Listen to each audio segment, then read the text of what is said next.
Welcome to Beyond the Press Release, a production of Agoracom, in which we take the time to speak with small cap executives after they put out important news. Today's Beyond the Press Release is unique because not only has Royal Helium put out big news, but more importantly, the provincial government of Saskatchewan has put out what I think is even bigger news. So here with us is Andy Davidson, as the CEO and chairman, trades in Canada under RHC. For our friends in the US, RHCCF. For those of you who are new to the story, and you probably saw this headline about the province of Saskatchewan thinking, helium, what's going on over there? If you thought about balloons and blimps all this time, we wouldn't blame you, but you'd also be missing out on a much bigger picture, and that's that helium is actually a high-tech gas with many uses in high-tech applications, from MRI magnets to airbags, fiber optic cables, hard drives, you name it. And as a result of all that high tech, helium has run into major supply problems, and that's causing, economics 101, prices to skyrocket. Saskatchewan is one of the only places on the planet with current and past production of primary helium, and the province's unique geology means that you can extract helium, but with low greenhouse gas emissions. All right, so that is actually very, very important. The company itself, Royal Helium, they got one of the biggest land holdings, some of the biggest resources in Saskatchewan. And what we're going to talk about first is November 15th, Government of Saskatchewan Helium Action Plan from Exploration to Exports. Andrew, welcome to the show. Thanks for having me. Important week. I've never, I can't say I've never, but it's been in my life anyways. I can't recall a government coming out and saying, we are going to expressly support one specific resource. Yeah. And in this case, helium. Why helium? Why is the province doing this? And is there any other government in the planet that's doing anything like this? Well, I'll answer the last question first. No, I've not seen any other government anywhere in the world express this much support for one specific industry in the natural resource space. Not even close, frankly. Saskatchewan's unique, right? So helium here is a pure green play in that we don't produce methane or oil or anything like that. So our helium production is all associated with nitrogen, which has essentially zero environmental impact. So I think the government looks at what we're doing as really a way to continue with our skill set in oil and gas, but in a resource that is very, very firmly green friendly and frankly targeted towards high tech sectors and different growth areas that are beyond the more common or commonly known uses for oil and gas, whether it be automotive or otherwise. Helium is unique. It's used in varied, as many things as you can think of, helium's used in it. People consume it on a daily basis. They don't realize it. So in Saskatchewan is clearly now the best jurisdiction in the world to be looking for it. Is this the coming out party for helium? Not just for companies like yours, but for the world, where the world finally realizes, hey, helium is essential, it's critical. We got to start getting this thing out of the ground. We got to help companies do it. Is this the validation point for helium? And up until now, a lot of people, like you said, just didn't realize how ubiquitous it is. Yeah, I think it can be, and certainly in Canada, an absolute yes. I mean, there's been a number of steps over the past few years that sort of have built towards this. Helium being added to the critical minerals list in the US, and then being added to the critical minerals list in Canada earlier this year. All sort of led towards this. It's become eminently clear that the world is not going to be supplied with helium from anywhere other than Saskatchewan in a green or sustainable fashion. As you mentioned in your intro, we're the only place in the world that produces helium without natural gas. Everywhere else, helium is a pure byproduct play of natural gas economics. So. And that's really been the story on the supply side out of the US specifically, where helium has always been extracted from natural gas projects. And only conventional natural gas projects. I want to be clear about that. I mean, shale gas plays don't contain helium. So, the shale gas revolution that's gone on in the eastern US and even in Texas and to a great degree Canada as well has hindered helium production instead of helping it. As opposed to just being a passenger on this train, it seems like Royal Helium, and you played your cards close to your chest. Looked like you took a pretty active role. I want to read this. You were quoted in the news release. You attended as a representative of the helium industry. So I guess it's clear that Royal Helium has caught the attention of the government due to the massive size of what you've got and the potential for this friendly gas production.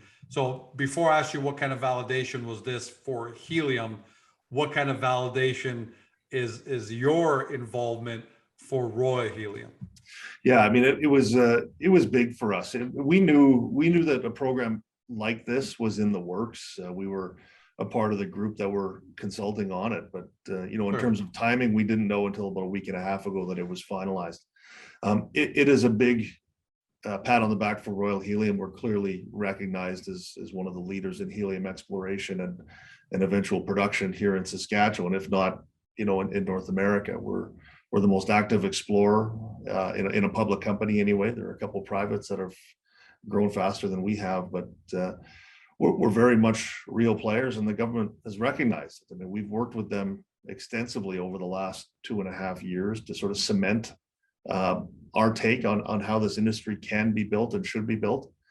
And it's been recognized. I mean, for us to be invited down and to have a speaking role at the announcement yesterday was very important. There were only two of us who received that invitation. It was Royal Helium and North American Helium. And North American Helium is one of the largest producers in North America, and is a private company who just happened to be our neighbors in southern Saskatchewan. Great company, right? Great company for you guys to be in. Yeah, absolutely. It's great company. It's validation. We had some great meetings with them after the fact as well. But the fact of the matter is, what we found at Climax, at our Climax project, is so big it cannot be ignored. And the government made numerous points of mentioning that. Using their by the way, Andy, for people who are new, right? Because there are going to be a lot of people tuning in as a result of this government announcement. If you don't mind, in layman's terms, give everyone just a 1 minute, over layman's overview of how big this is, the kind of grades and things like that. Not the grades, but for sure. Just to give people like, wow, okay, this is something. Yeah. So, helium zones in North America typically range from 1 to 5 meters in thickness, right? And in the U.S., that would be on the high side. What we found here at Climax is a zone that's helium enriched that stretches 120 meters in some areas. Unbelievable. So that's pay thickness width we're talking about, and pretty extensive. We've tested a large interval of it, and as you may have seen, we put on news yesterday, we're starting completions on another well now to test an even larger interval. But we've mapped this large zone, which frankly wasn't mapped until we found it, George, over 32 square miles now. And the only limiting factor on how far we can map it is availability of seismic data. So it extends in a very significant fashion. It's tough to describe it, but it's an 8-story building of helium-rich zone. And it's economic helium because of in mining, we call it grades. In helium, it's not good. But explain to us, the levels that you guys have returned or you've seen. Ballpark. I'm not asking you to give me exact, numbers of ballpark versus what. For sure. So in Saskatchewan, helium grades are considered economic, anything above 0.3%, which sounds very, very low, but consider that global helium grades are 0.04%. So these are highly enriched zones for helium. Anywhere from 0.3 up to 3% in the Southwest. There's been some tests of that high on our ground. The average would be somewhere between 0.5 and 1%, and that's exactly where we've come in at. So we've met that target in terms of grade, but blown it out of the water in terms of interval size. I mean, using the province's words yesterday in their news release and in their interviews, it's potentially the largest helium find in Canadian history. I mean, has that got the phone ringing at all this morning for them to say something like that? Potentially the biggest helium find in history. Yeah, I mean, it was certainly a busy day yesterday, and it's been a busy morning this morning. So lots of media requests, lots of folks trying to understand a bit more about about helium and helium in Saskatchewan. It is a terrifically interesting industry. It's traditionally, it's exactly the same as oil and gas production in terms of exploration and drilling. The only difference comes in how you process it at surface, right? So the nice thing about operating in Saskatchewan, as opposed to some of the other places in North America that have elevated helium content, is we have an established and very, very efficient oil and gas industry here. So all the skilled trades we need, all of the services, all the equipment is all readily available. It's amazing what you might be able to do for the Canadian economy, not just in terms of exports, but let's face it, there are a lot of oil and gas people who are having a very difficult time finding opportunity, and along could come, Royal Helium and Climax. Yeah, well, think about this, George. So in their announcement, they've stated publicly that their goal is to account for 10% of global helium production by 2030. Sounds like a small percentage, but bear in mind, we're somewhat less than 1% now. So we're talking a 10x on growth in terms of production here in Saskatchewan in the next 8 and a bit years. It's a lofty goal. They're talking about up to 15. They're talking about up to 15 facilities they want to see built in the province here. Over 150 wells, and I think the number of wells is probably light. I mean, I think between us and North American Helium, we'll be at 150 wells well before the 2030 mark. So this isn't just them going out and saying, "Here's our wish list." How do you expect the government to actually help you? I mean, the industry obviously, but you specifically, given where you're at in terms of, because naturally you're going to want to have your own wells. You want to be part of that 150. Yep. You need the purification liquefaction facility. So what kind of direct impact, and there's almost early Christmas impact on Royal Helium's business?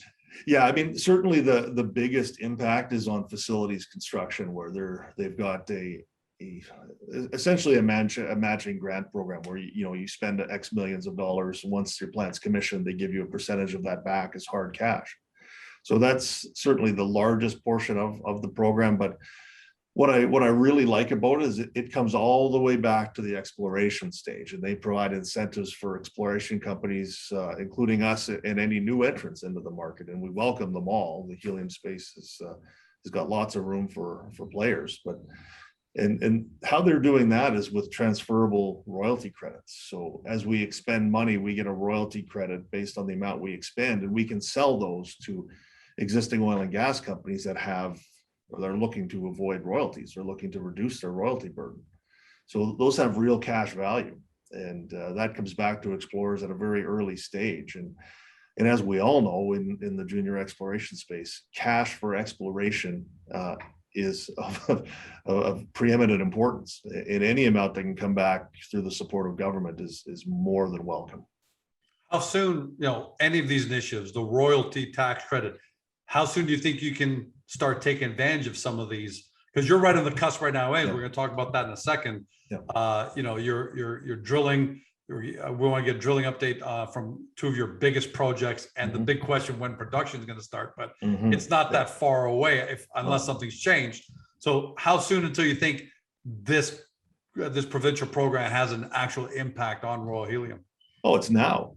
It's very firmly now. So, I mean, we have some of our folks going through the program in minute detail and looking how we can benefit from it. And the easier ways, the more obvious ways, are through those transferable royalty credits that we've accumulated over time with the amount of money we've spent and are continuing to spend. But we are in the design phase of our own facilities for Saskatchewan, and that is going to be a major part of our capital spend. We budget for $30 million, for example, to build a permanent facility for down the road. But if we could get a portion of that back from the government, your cost of capital goes through the floor. It's just a terrific program for us. And by the way, I didn't realize those royalty tax credits are retroactive. I thought, just my own assumption, I thought, okay, from here on out, but you're telling me it's not retroactive to when we started, but there is a period where we can carry them back too. And bear in mind, I mean, being the most active explorer in the public company space anyway, I mean, we're drilling right now. We're drilling a well as we speak, and we're completing a well as we speak, and we're incurring expenditures that all qualify for these credits. So Well, so let's talk about that. You're doing that right now. Give us the update on Ojima Yep. and Climax. sure, we'll start with Ogama first, and that's Sorry. yeah, no, that's okay. We have a lot of very interesting town names in Saskatchewan, and that's how we name our wells. So we hit total depth on that yesterday. So we're getting ready to come in and complete and do our testing there on that well. The drill site for Climax 2 is being prepared. Well, it should be as we speak, but we're in the middle of a winter storm here in Saskatchewan, so it's probably delayed a couple days. But that drilling was deeper than it is at Climax, which we expected. But the pace of drilling was beyond what we expected. I mean, we're ahead of schedule by a couple of days. The drilling has been, incident free. There's been no issues whatsoever, and that's welcome, because drilling deep wells anywhere generally brings some issues. The fact that this one was smooth sailing from start to finish was a terrific surprise. And we ended up drilling deeper than we targeted by about 100 meters, for the same reason we ended up drilling deeper at Climax 3 and 4 than we envisioned, because we kept finding more zone with elevated helium content. But stay tuned for that. We'll have news out of that in the next little bit. But suffice it to say, we're exceptionally encouraged with what we've seen so far over at Ogama. And what's going on at Climax? Because that was the one that got everyone's attention first. Yep. So we're in the field right now, starting the completion process on Climax number 4.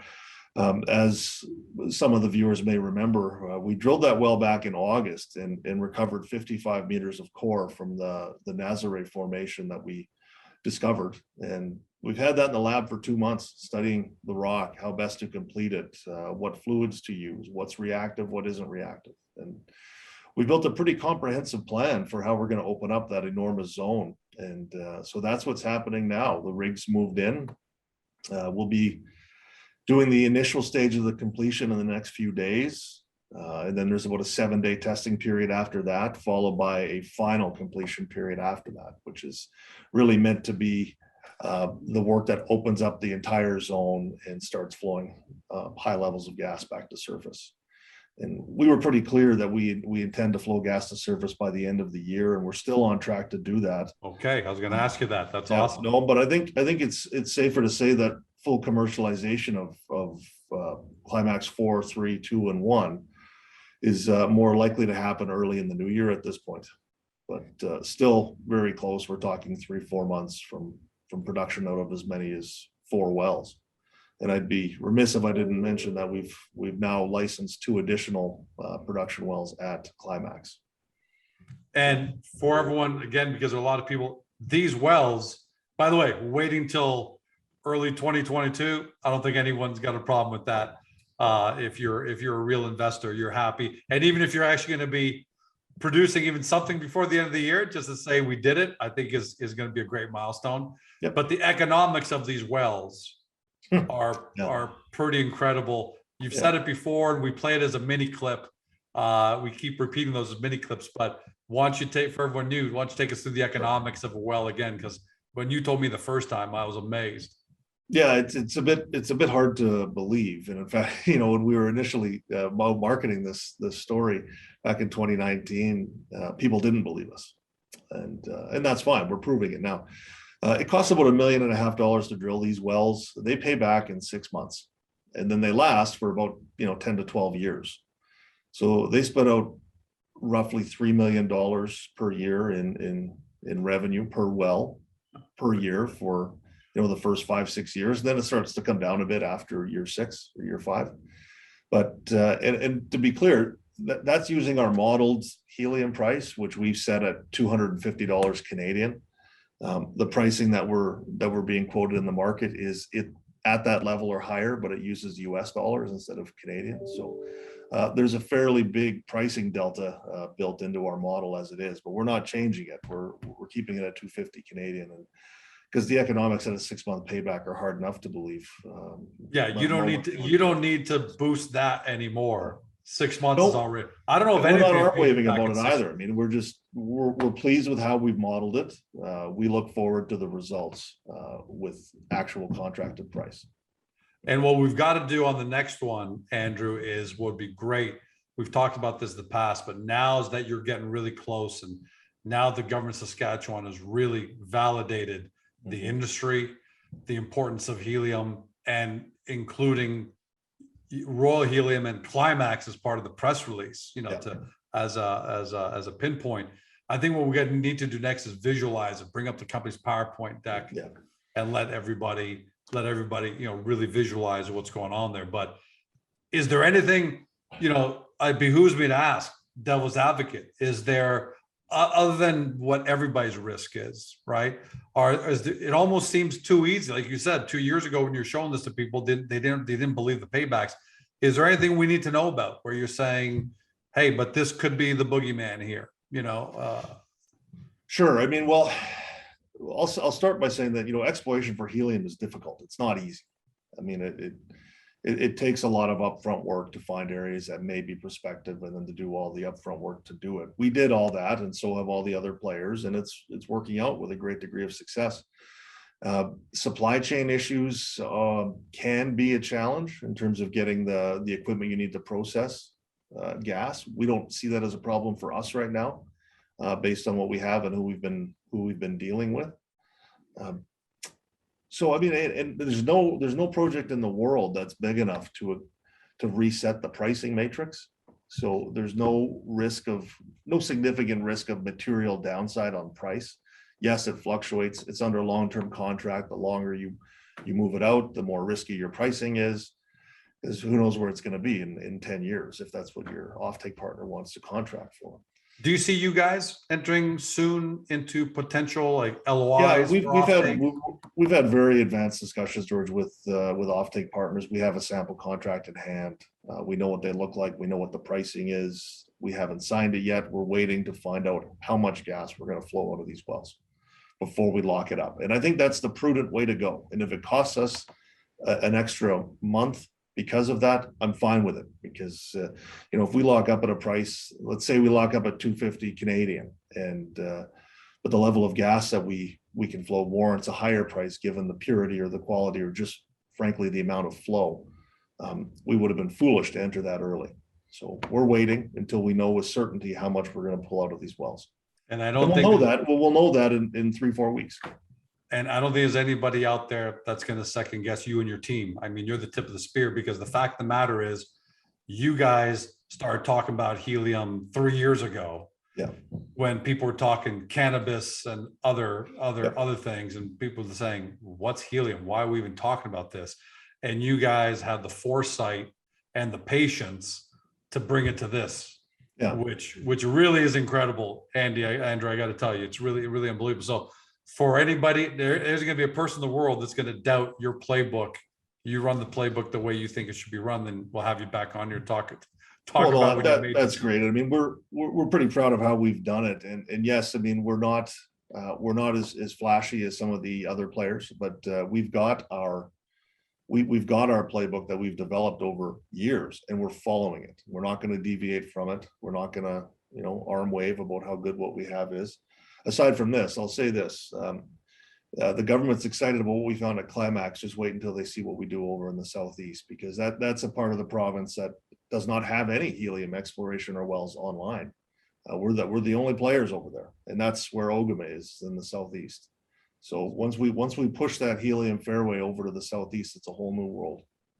Well, I mean, if you didn't even have Ogame, it would still be unbelievably exciting. And now that you're saying things like that, I mean, it's almost like a lot. And last thing for you, could you picture this 3 years ago? I mean, I know you're always very comfortable. You have the future of helium, but do you even pinch yourself just a little bit to say the provincial government of Saskatchewan just announced a global initiative? They invited me to be part of the press conference, and when I mean me, the company, obviously, because we don't want to take away credit from everybody else. No, it's invited Royal Helium. They cited Royal Helium as a big reason for all this.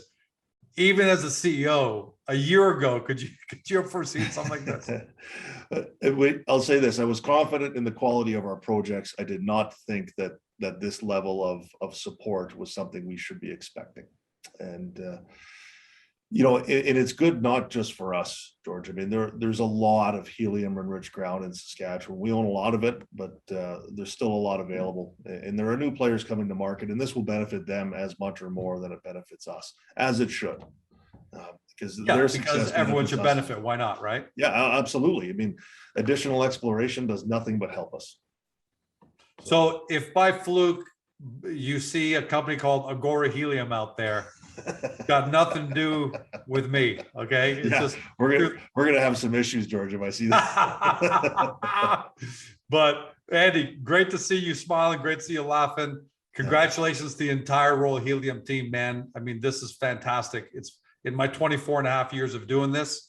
You don't see something like this very often, where a company is proven so right about something that's so far off the map that anybody ever thought about, and then to see this happen in such a time frame. So way to go, and can't wait to have you back on to talk more. Sounds good. No, it's a nice justification for what we've been doing here. And you're right, before when you talk about, it was Royal that was invited down to talk about this, not me. Of course. And this is a team effort. I'm the one who talks about it. Well, you're doing a great job leading the team. Make sure you pat everybody else in the back. I think I speak on behalf of all shareholders where I say, pat everyone on the back. If you got a bit of a blizzard and things are slow for a couple of days, you know what? You deserve a little Netflix and downtime, because we know you're going to be really busy in December and Q1. So if it gives you a little downtime, take it. We're giving you a license. Well, I appreciate that, George. So, thanks, Andrew. Thank for you, everybody man. at home, you've been watching or you've been listening by podcast on Spotify, Google, Apple, your favorite podcast platform. To Andrew Davidson, he's the CEO and chairman of Royal Helium, trades in Canada under RHC. For our friends in the US, RHCCF.